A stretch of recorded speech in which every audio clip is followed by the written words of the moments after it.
Supposedly my husband harassed one of his coworkers and got fired from his job for it, but when I ask him for details he won't give me any other than that he admits to sending her some emails, so now I'm more worried about the details he's not admitting.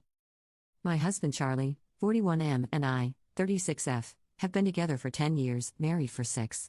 We've had our ups and downs, but are currently in an up. He has never done anything like this in the past, so it came out of left field for me and I'm very much shocked and at a loss here. Charlie is a computer programmer and was a senior engineer at his former company, where he had worked for 4 years.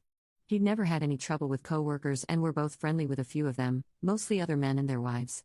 On Friday of last week, he came home around 11 a.m. and told me he'd been fired. He was really upset and agitated, and I didn't want to push him about it, but he told me that they'd said he was harassing a coworker and was fired. The information I've been able to get out of him. The coworker is Beth, a junior engineer who he's never mentioned to me before. He said she's terrible at her job. Beth slept with a senior engineer we are both friendly with, Darren. Darren wasn't involved in the harassment, wasn't fired, etc. The company's lawyers were there and among the things they told him was that Beth could have pressed charges but chose not to. Something happened with her car, but he won't say what. His exact words were, "There was something with her car." He was escorted off of the premises and is not allowed back in the building to get his belongings, and instead has to arrange with security to pick them up after business hours. As far as anything else goes, he won't give me any details. He isn't interested in seeing a lawyer because he says everything is legal. He has basically admitted to sending Beth some emails but won't say what they said or anything like that. I don't know if Beth sleeping with Darren had to do with it, but the fact that he gave me that detail makes me think it does. I'm not sure how it relates. Darren is a very nice, single man who is in his late 20s and approximately the same age as Beth. My mind is running wild here. Charlie has been depressed and withdrawn all weekend, won't talk to me about it, and won't talk much in general. I work remotely so I was home all day with him and he played video games all day and then went to bed at 6 p.m. The fact that he won't tell me anything and isn't interested in seeing a lawyer makes me think that it's bad, and makes me worry that everything is true and not just a misunderstanding or a small thing blown out of proportion. He has never been flirtatious with other women or cruel to them, and he's never said anything bad about other women engineers he works with. I don't know what to do here. My instinct is to be supportive of my husband, but I don't know what kind of behavior I'd be supporting. I don't want to run to his co-workers we know and ask them, since they're more our friends than my friends, and while we spend time together at get-togethers or bars, I'm not close with them. In an immediate sense, I don't know what to do about helping someone who is so depressed and won't talk to me. Update. I got up at 5:30 to go to the gym before work, and my husband was still awake playing video games. I presented him with a very good idea someone suggested of sending me an email with the details, but that it wasn't acceptable to shut me out of this situation, since it affects me too. His response was basically, "The paperwork is in my car, go get it if you want to read it."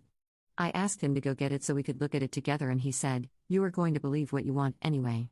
All of this is unusual for our marriage because I'm a pretty patient person, I think. We went out to the car together and he got in his car, handed me the papers and left.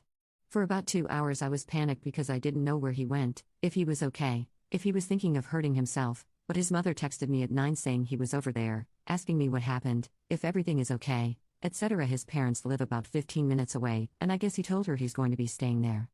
So, the paperwork. According to the paperwork he sent her multiple harassing emails from anonymous email accounts. The emails are printed out and attached. He apparently did this while at work and they have been monitoring his user account for 3 months. The emails aren't sexual or romantic in nature and are all anonymous and about how she sucks at her job, wouldn't be there if she wasn't a woman, how she should quit before she gets fired, and how everyone in the office hates her. He made fake user accounts for his company's product that she works on and submitted bad reviews of her work. He also did this while logged in at work. He sent an anonymous email to her boss saying that she was sleeping with a senior engineer on another project. He put a gun catalog on the windshield of her car. I don't know what this gesture means, but I obviously understand that it was meant to be threatening. Unfortunately, inside was a subscription card that the company auto-filled with his name and address. She also says she has been harassed for the same length of time, about 3 months, on Twitter. He only logged into one Twitter account that harassed her at work, so they can only say one was him. All telling her to quit her job. So, I don't know what to do now. This is all terrifying to me, and I feel so bad for this woman. I have no idea what this is all about.